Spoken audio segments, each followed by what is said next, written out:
శుభాకాంక్షలు. సిలువలో పెట్టినటువంటి మూడవ మాటలు చదువుకుందాం. యోహాను సువార్త 19వ అధ్యాయం 23వ వచనం.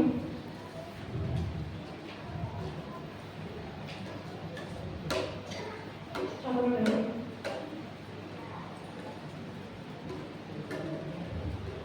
19:26వ అధ్యాయం. యేసు తన తల్లియు తాను ప్రేమించిన శిష్యులను దగ్గర నిలుచుండుట చూసి, అమ్మా, ఇదిగో నీ కుమారుడు అని తన తల్లితో చెప్పాడు. తరువాత శిష్యుని చూసి, ఇదిగో నీ తల్లి అని చెప్పాడు. ఆ గడియ నుండి ఆ శిష్యుడు ఆమెను తన ఇంట చేర్చుకునేది.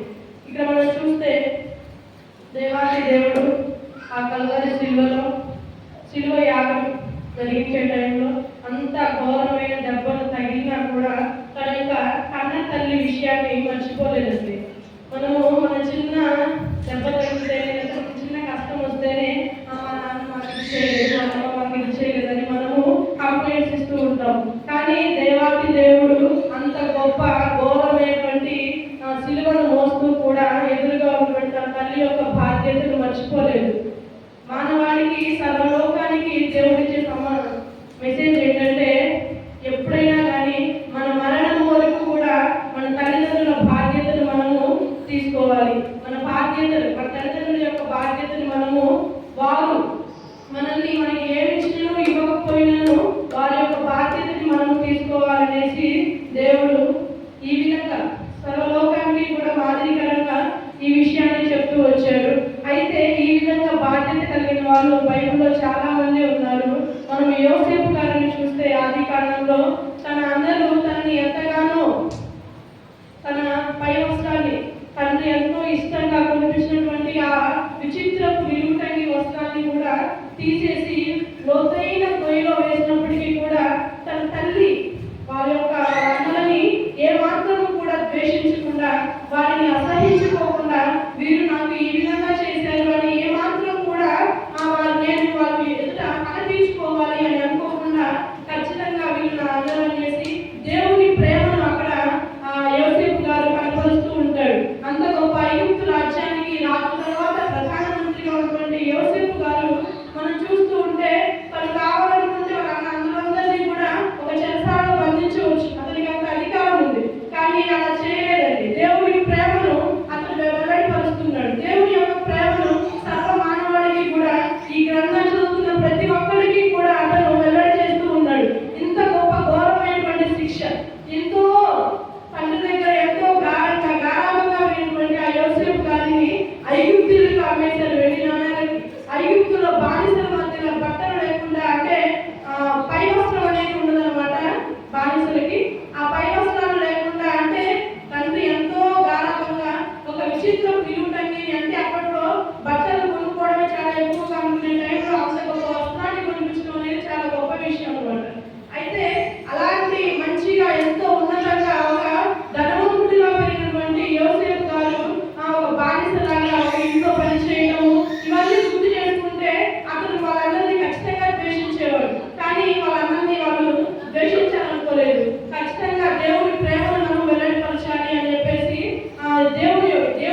వాక్యాన్ని